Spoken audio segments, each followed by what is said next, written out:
प्यारे विद्यार्थियों, राजकीय उच्च माध्यमिक विद्यालय गारबदेसर के एजुकेशनल प्लेटफॉर्म पर मैं कमल किशोर पिपलवा आपका हार्दिक स्वागत करता हूं। हाल ही में एक बहस ने देश में जन्म लिया है, ख़ासतौर से देश के जाने माने वकील प्रशांत भूषण के मामले में। जब प्रशांत भूषण जी ने सुप्रीम कोर्ट के एक निर्णय के खिलाफ मुख्य न्यायाधीश और 4 अन्य न्यायाधीशों के खिलाफ 4 ट्वीट्स कर दिए और उस ट्वीट्स को लेकर सुप्रीम कोर्ट ने कोर्ट ऑफ कंटेम्प्ट की कार्रवाई शुरू कर दी। उसके बाद देश में आर्टिकल 19 पर एक डिबेट शुरू हो गई है, ख़ास तौर से कोर्ट ऑफ कंटेम्प्ट के संदर्भ में। आज हम जो चर्चा करेंगे आर्टिकल 19 पर चर्चा करेंगे।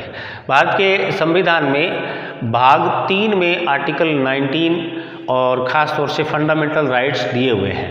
हमारे संविधान में अनुच्छेद 12 से 35 तक मौलिक अधिकारों के बारे में प्रकाश डाला गया है। आज हम चर्चा अनुच्छेद 19 पर कर रहे हैं, आर्टिकल 19 पर कर रहे हैं। आर्टिकल 19 भारत के नागरिकों को प्रदान किया गया है और इस आर्टिकल्स में कुछ रीजनेबल रेस्ट्रिक्शंस भी दी गई है। ये रीजनेबल रेस्ट्रिक्शंस स्टेट को दी गई है ताकि आर्टिकल 19 का कोई बेजा इस्तेमाल न कर सके, और ये जो अधिकार दिए गए हैं ये भारत के नागरिकों को दिए गए हैं। क्रमशः है आज हम इस पर चर्चा करते जाएंगे।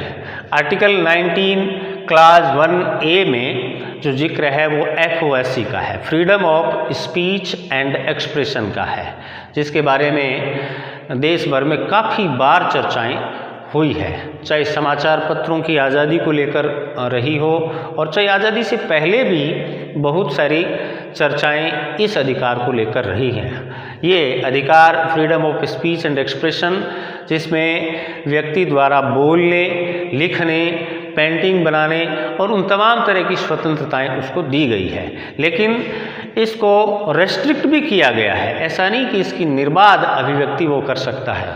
तो इस पर हम लोग आज डिस्कशन कर रहे हैं। आर्टिकल 19 क्लास 1B में फ्रीडम ऑफ असेंबली का अधिकार दिया गया है।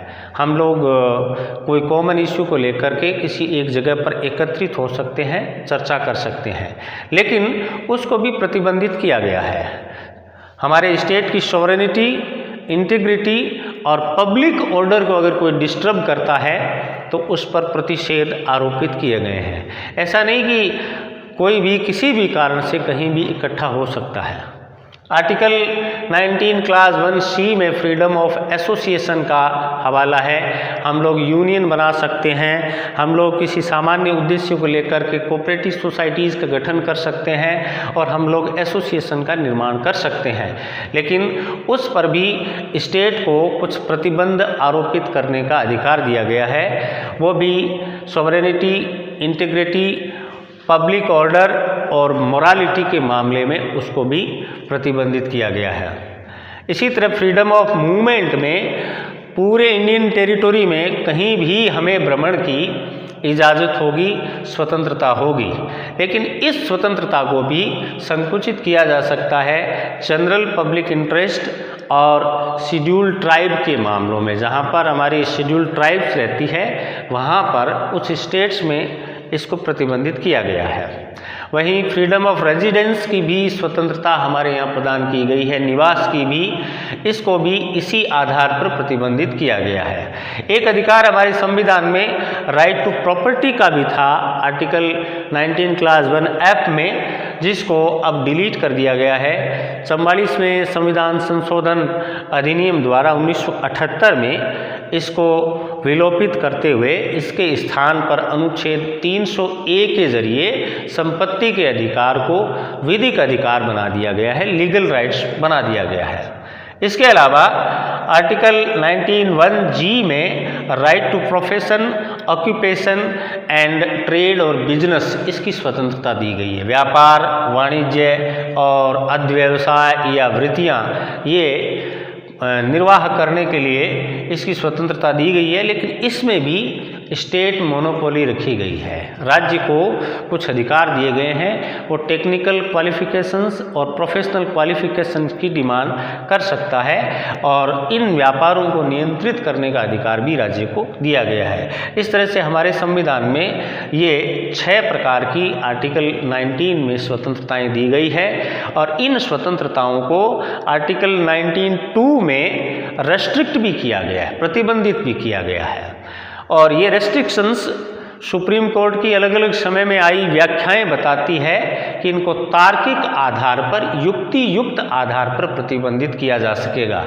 और वो जो तार्किक आधार हैं वो तार्किक आधार है सिक्योरिटी ऑफ स्टेट, राज्य की सुरक्षा को खतरा होने पर प्रतिबंधित किया जा सकेगा।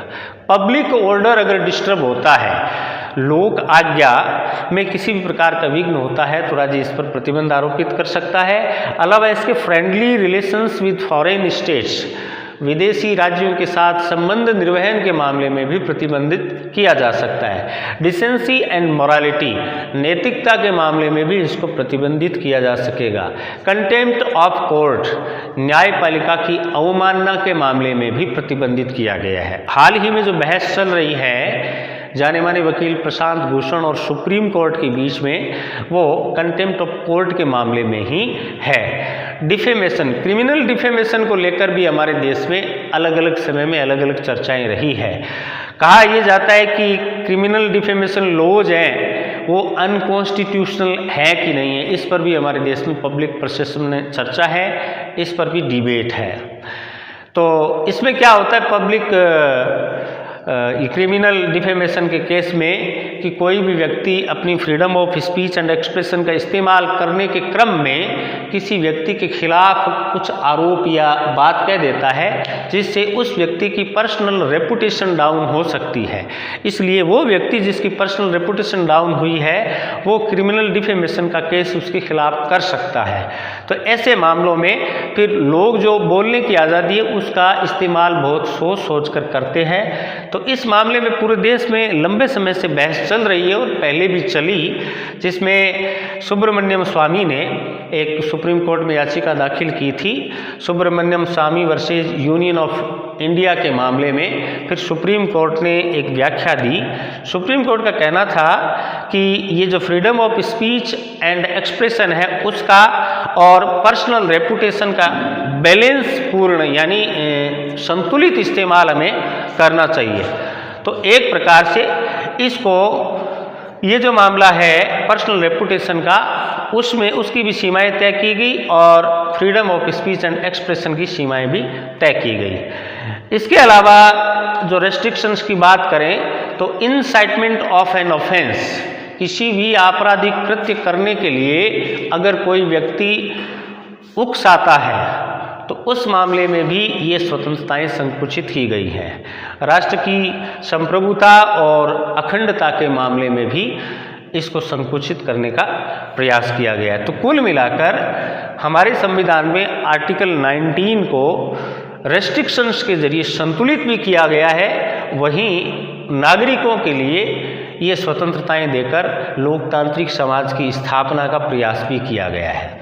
हमारे देश में कई सारे वाद उच्चतम न्यायालय में विचारित हुए हैं, जिसके बाद में इसकी लगातार अलग अलग समय में युक्ति युक्त व्याख्याएं हुई हैं। Ramesh Thapar versus state of Madras का मामला हो, चाहे प्रशांत कनौजिया वर्सेज यूपी का मामला हो। प्रशांत कनौजिया एक पत्रकार थे और उनको यूपी पुलिस ने गिरफ्तार कर लिया था और उनके फ्रीडम ऑफ स्पीच के मामले में बाद में मामला सुप्रीम कोर्ट तक पहुंचा, तो सुप्रीम कोर्ट ने फिर आर्टिकल 19 की व्याख्या की थी।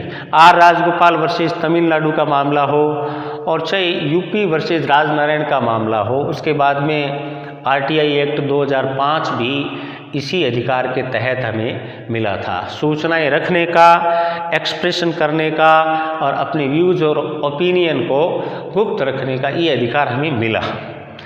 अलग अलग समय में अलग अलग केसेज हमारे देश में हुए। राफेल केस में भी सुप्रीम कोर्ट की जो वर्डिक्ट आई, उस वर्डिक्ट में द हिंदू न्यूज़पेपर की अपनी जो freedom of expression and speech की आज़ादी थी उसको बहाल किया गया था। इसी तरह से आईपीसी के सेक्शन 377 को सुप्रीम कोर्ट ने यह कहते हुए स्ट्रक डाउन कर दिया कि इससे आर्टिकल 19 में जो नागरिक के तौर पर freedom of speech and expression मिली हुई है उसका वॉयलेशन होता है, इसलिए इस सेक्शन का कोई काम नहीं है। तो 377 को स्ट्रक डाउन कर दिया। हमारे देश में सेडिशन को लेकर भी समय समय पर बहस रही है। सेडिशन राजद्रोह को लेकर के भी, राजद्रोह का जिस तरह से कानून का इम्प्लीमेंटेशन होता है और उसके बाद में व्यक्ति की व्यक्तिगत स्वतंत्रताओं का हनन होता है, उसको लेकर भी एक डिबेट रही है। सेडिशन के मामलों में sedition and freedom of speech के संबंध में अलग अलग तरह की व्याख्याएं हमारे देश में रही है। खास तौर से अभी राजस्थान में जो राजनीतिक संकट उत्पन्न हुआ उस टाइम भी बड़ी चर्चा रही। सेडिशन एक्ट की जो धारा थी 124A, उसको लेकर सचिन पायलट जो उप मुख्यमंत्री थे वो खासा नाराज़ हो गए। बाद में पार्टी के स्प्लिट होने का खतरा पैदा हो गया और एक लंबा चौड़ा घटनाक्रम चला था। इससे पहले जवाहरलाल नेहरू विश्वविद्यालय के छात्र संघ के अध्यक्ष कन्हैया कुमार और देश विरोधी नारों को लेकर भी देश में एक पब्लिक परसेप्शन बना, एक डिबेट बनी और उसको लेकर भी दिल्ली पुलिस ने सेडिशन का एक्ट लगाया और उसके आर्टिकल 124A के तहत कार्रवाई की गई। लेकिन बाद में दिल्ली पुलिस सेडिशन के चार्जेस फ्रेम नहीं कर पाई और सुप्रीम कोर्ट ने स्वतंत्रता दी कन्हैया कुमार के मामले में भी।